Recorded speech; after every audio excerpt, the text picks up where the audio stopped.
எத்தனை ஆண்டுகளானாலும் உங்களுக்காக நான் காத்திருக்க தயார்.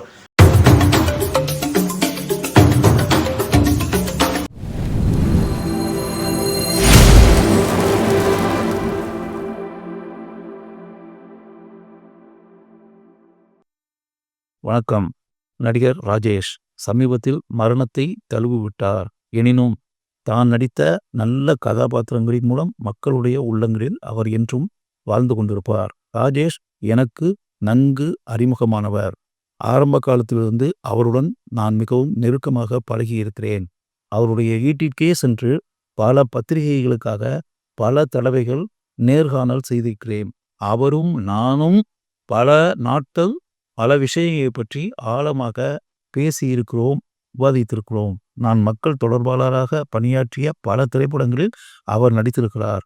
அந்த படப்பிடிப்பு தளத்தில் அமர்ந்து எத்தனையோ விஷயங்களை பற்றி இருவரும் பேசியிருக்கிறோம். அப்படி பேசப்பட்டிருக்கக்கூடிய நிலையில் ஒரு விஷயம் என்னுடைய ஞாபகத்தில் இப்போது வருகிறது. உங்களுக்கே நல்லா தெரியும் இல்லையா? கமலஹாசன் கதாநாயகனாக நடித்த சத்யா திரைப்படத்தில் அரசியல்வாதியாக நடித்து எந்த அளவுக்கு ஆழமான முத்திரையை ராஜேஷ் பதித்திருந்தார் என்பது.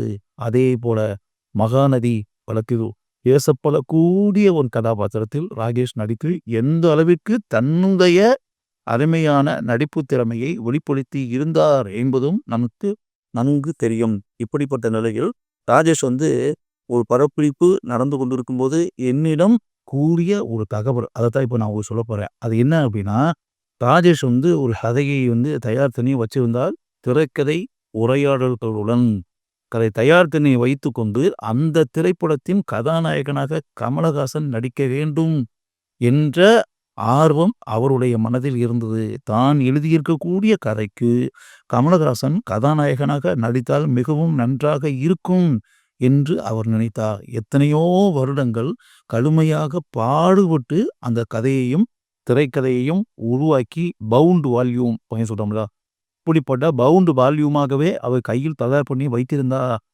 அந்த உதயத்தை நடிகர் கமல்ஹாசனிடம் கூறி, இந்த கதையை நீங்கள் படிக்க வேண்டும், படித்துவிட்டு இந்த கதையில் நீங்கள் நடிக்க வேண்டும் அப்படிங்கிறது. ராஜேஷ் எழுதிய கதையில் அவர் நடிக்கிறது அப்படின்றதை தாண்டி கமலஹாசனை கதாநாயகனாக வைத்து ராஜேஷ் அந்த திரைப்படத்தை இயக்க வேண்டும் என்று மனதில் திட்டமிட்டிருந்தார். அவருக்கு கமலஹாசன் கதாநாயகனாக நடிக்கக்கூடிய ஒரு திரைப்படத்தை டைரக்ட் பண்ணணும் அப்படின்றது மிகப்பெரிய ஆசை. இவர் கமலஹாசன் பேசிக்கிட்டு இருக்கக்கூடிய காலகட்டத்தில் கமலஹாசன் நிறைய திரைப்படங்கள் நடிச்சிருந்தார். முன்னணி நிறுவனங்கள் உருவாக்கக்கூடிய, முன்னணி இயக்குநர்கள் இயக்கக்கூடிய பல திரைப்படங்களில் கமலஹாசன் கதாநாயகனாக நடித்து கொண்டிருக்கக்கூடிய காலகட்டம் அது. இது 20 வருடங்களுக்கு முன்னால் நடைபெற்ற சம்பவம். கமலஹாசன் பல முறைகள் பார்த்து ராஜேஷ் இந்த விஷயத்தை கமலஹாசனுக்கு ஞாபகப்படுத்தி, இந்த கதையில் நீங்கள் நடிக்க வேண்டும், நான் இயக்க வேண்டும், உடனடியாக வேணும் அப்படின்றது கிடையாது. உங்களால் எப்போ முடியுமோ அப்போ நடிங்க, அப்போ நான் டைரக்ட் பண்ணுறேன். எத்தனை ஆண்டுகள் ஆனாலும் உங்களுக்காக நான் காத்திருக்க தயார் அப்படின்னு கமலஹாசன் சொன்னார். ராஜேஷ் என்கிட்ட பேசிக்கிட்டு போது சொன்னார், கமல் சார்கிட்ட இந்த கதையை இது பண்ணிட்டேன் சார், சொல்லிட்டேன். அவர்கிட்ட நான் சொல்லியிருக்கேன், அர்ஜென்ட்டெல்லாம் ஒன்றும் கிடையாது, உங்களால் எப்போ முடியுமோ அப்போ பண்ணுங்கள், எத்தனை வருஷங்கள் ஆனாலும் அதுக்காக நான் காத்திருக்க தயார் அப்படின்ற மாதிரி சொல்லியிருக்கேன். அவர் எப்போ பண்ணுவார் அப்படின்றது எனக்கு தெரியாது. பட் எத்தனையோ வருடங்களுக்கு பின்னாடி அவர் அதை பண்ணினார்னா நான் ரொம்ப சந்தோஷப்படுவேன். உண்மையாகவே என் டைரக்ஷனில் ஒரு கதாநாயகன் நான் நடிக்கணும், அந்த திரைப்படத்தை நான் இயக்கணும் அப்படின்றது என் மனசுக்குள்ளே இருக்கக்கூடிய ஆசை. அந்த ஆசை என்னைக்கு நிறைவேறும் அப்படின்றதான் எனக்கு தெரியாது. என்னைக்காவது நிறைவேறினா நான் ரொம்ப மகிழ்ச்சி அடைவேன். அந்த தருணத்திற்காக நான் காத்திருக்கேன். அப்படிப்பட்ட நிலை என்றாவது ஒரு நாள் நடக்க வேண்டும், கட்டாயம் நடக்கும் சொல்லி நான் நினைக்கிறேன் அப்படின்ற மாதிரி ராஜேஷ் சொன்னார். ராஜேஷ் 20 ஆண்டுகளுக்கு முன்னால் மேட்டூரில் நடைபெற்ற ஒரு படத்தினுடைய படப்பிடிப்பின் போது என்னிடம் கூறிய தகவல் இது. இத்தனை வருடங்கள் கடந்து விட்டன.